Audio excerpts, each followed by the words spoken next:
How did Joseph Smith, the founding prophet of the Church of Jesus Christ of Latter-day Saints, view the topic of race?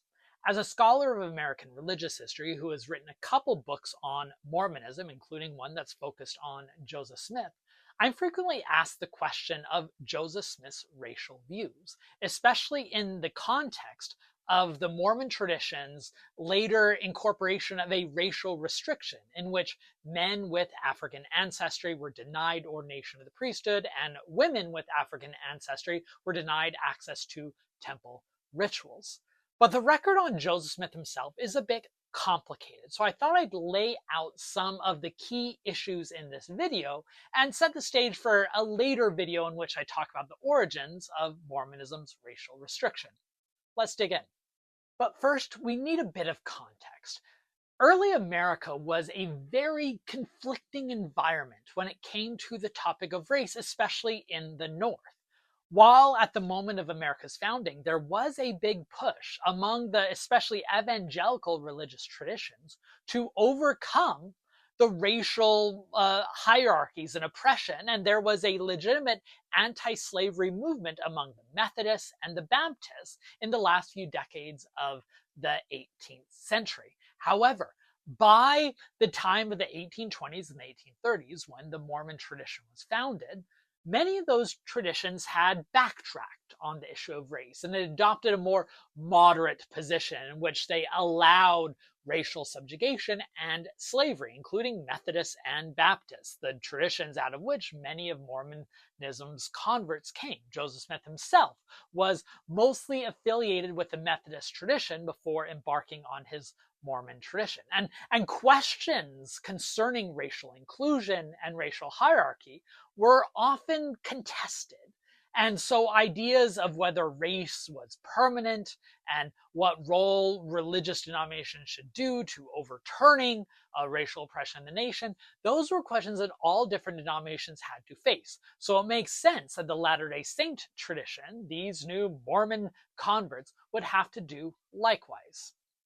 Now, the first text that we really have to wrestle with to really understand Joseph Smith's racial views is the Book of Mormon, the text that he claims to have translated from gold plates that contained a scriptural record of Christians who lived on the American continents centuries ago. The Book of Mormon has a very complicated, I know I'm using this term a bit, a complicated approach to race, because on the one hand, it followed the tradition of several other contemporary Christians who were trying to provide a more sacred origins for Native Americans. There were others who believed that Native Americans were members of a lost tribe of Israel. And the Book of Mormon gave a similarly Christian genealogy to Native Americans, showing that they weren't, some lost people who are tormented by their idolatry and their heathen nature, but rather they are descendants of godly people, and that position could be used for a number of different political agendas. And further, the Book of Mormon itself included some texts that were quite racially universal, saying that all were alike unto God, whether black or white. On the other hand, the Book of Mormon depicts the Lamanites, who many early Mormons believe were the primary ancestors for Native Americans, in stereotypical racist American ideas concerning indigenous idolatry and being lazy and being evil. And that balance is hard to reconcile in the Mormon text as a hint that paradoxical nature of the racialization of the Book of Mormon is going to lay a groundwork for how many Mormons approach race.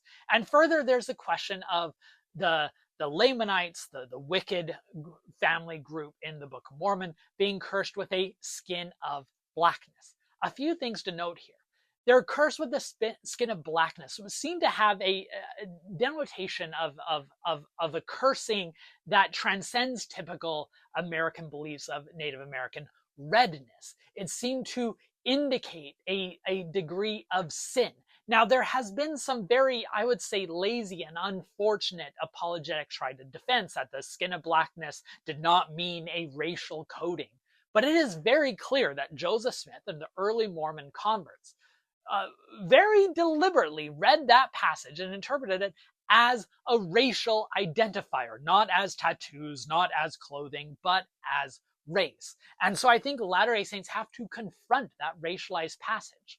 But as recent scholars have really emphasized, one of the important things about this skin of blackness passage in the Book of Mormon is that it actually makes a case for what scholars call racial malleability, meaning that race is not an always inherent, permanent status symbol that means in early American terms that everyone is within a particular lineage that always has been and always will be cursed and fit in a certain strata of the human hierarchy. Instead, the Book of Mormon seems to indicate that race is malleable. It can appear on wicked generations and it can disappear from righteous generations.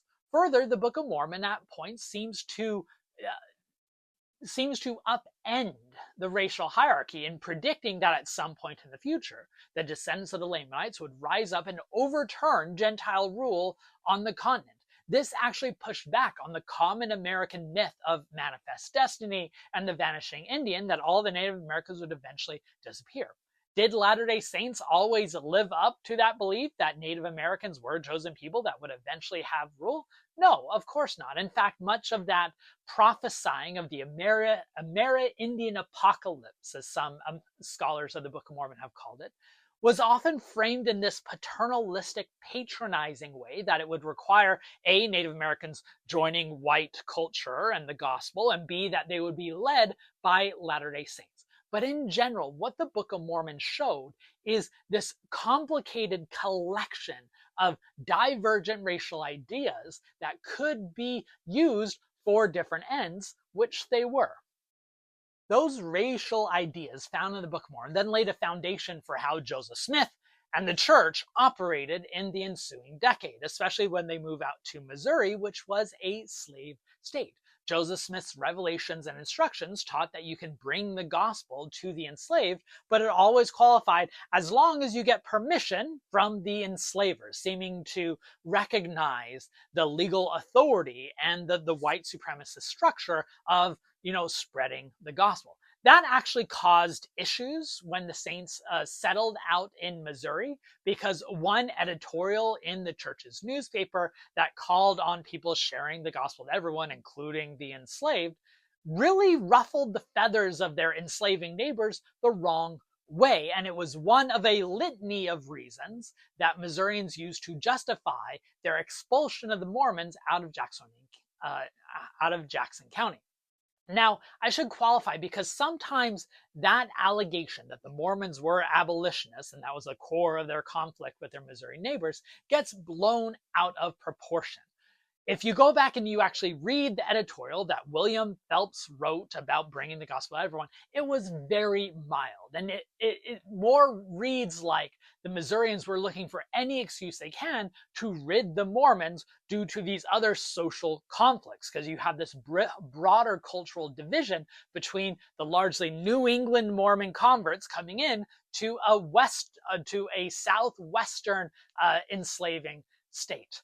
Further, when the Latter-day Saints start establishing things like priesthood and the early temple rites, they had at least appeals to racial universalism. And among those who were able to take advantage was Elijah Abel, an early Mormon convert, not the first Black Mormon convert. There was a guy named Black Pete who in Ohio was an early leader of the faith in early 1831, although he fell out of the record soon afterwards, maybe a topic for another video. But Elijah Abel was an early Mormon African-American convert who was ordained to the priesthood. Joseph Smith himself said that Elijah Abel was entitled to the priesthood and blessings, and even oversaw Elijah Abel being ordained as a 70, a higher status, and being sent out into multiple missions. But at the same time, again, we're getting these complicated paradoxical views. At the same time, Joseph Smith eventually produces the Book of Abraham, a new scriptural text that declared that those who were descendants of Ham were of a cursed lineage and would not have access to the priesthood. Now, everyone in early America would have recognized the lineage of Ham being culturally associated with African Americans. So even if the text itself did not make that clear, it would have been hard for people to read that and not read that those of African ancestry were cursed. Now, how did Joseph Smith reconcile allowing Elijah Abel to be ordained to the priesthood and producing the scripture that said those who are descendants of Ham were of a cursed lineage? He didn't fully reconcile it. I think we often expect more cohesive and consistent theology from people than they actually operate. All of us operate in paradoxes, and Joseph Smith was no different. There are also other early Black converts to Mormonism, like Jane Manning James, who found in the faith they believed a religion that could help them transcend their race. And that was a language that Joseph Smith and the other white leaders would have used, including the patriarchal blessings for both Elijah Abel and Jane Manning James, which would refer to them as, in the instead of being of house of Ephraim, the chosen blessing, that they were descendants of Ham, again, the connection there, but that in the next life they would transcend and become white. That this mark placed upon them, that's the language in Jane Manning James' blessings, that mark placed upon them would be removed. Going back to that idea of racial malleability, which on the one hand seems to grant universal blessings to others, but on the conditions of them entering into a white social status, leaving behind their Blackness. So now to come to a question that I frequently get, which is, was Joseph Smith an abolitionist? And by that, they often mean, was Joseph Smith anti-slavery? Did he oppose slavery? But that wording there is important. There was a spectrum of political views on slavery in the white North during Joseph Smith's day, ranging from moderate conciliators who were okay with the slave system in the South because it made the nation rich and it produced the cotton that the northern factories relied upon, to the moderate anti-slavery people who recognized slavery was wrong, but we need to continue on it because that's just how society is structured, to the radical abolitionists. So let's talk about that term abolition.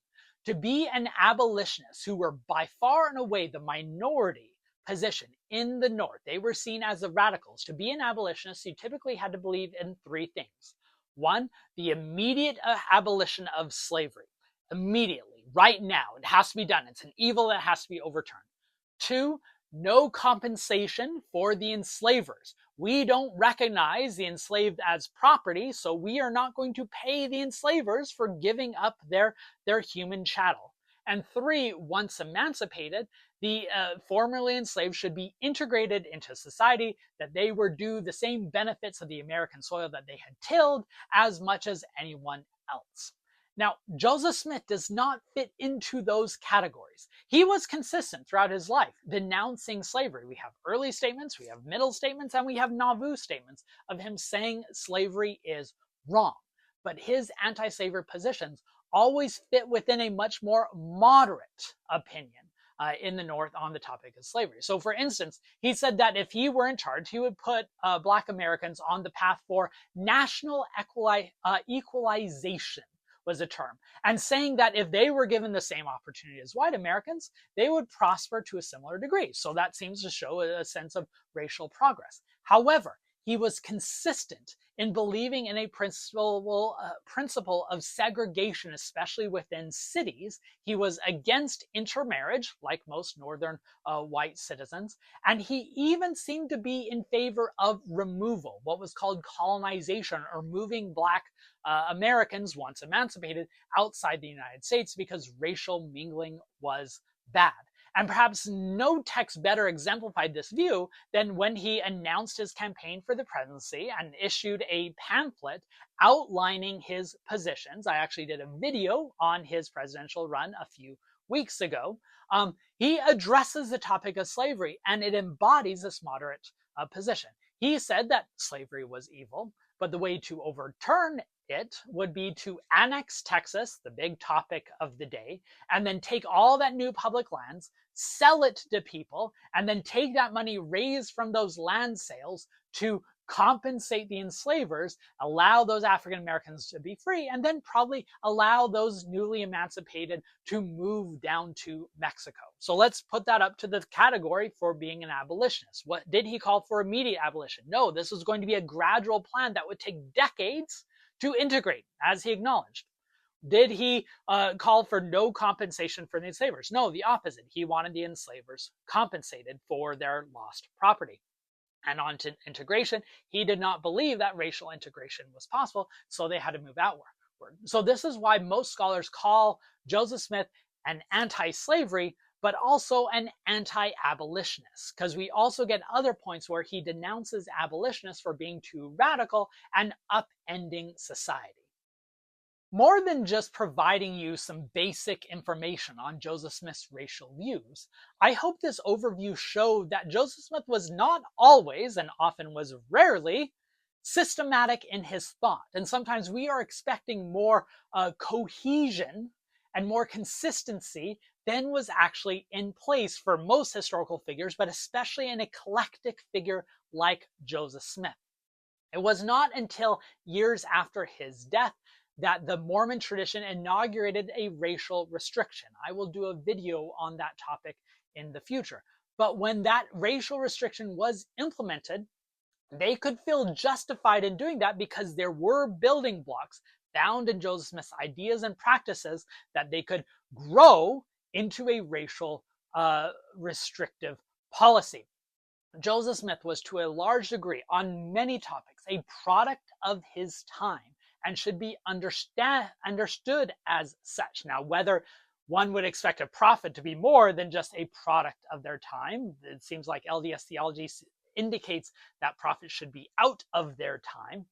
But that's a theological question that fully transcends my historical expertise and must be answered, in a spiritual sphere.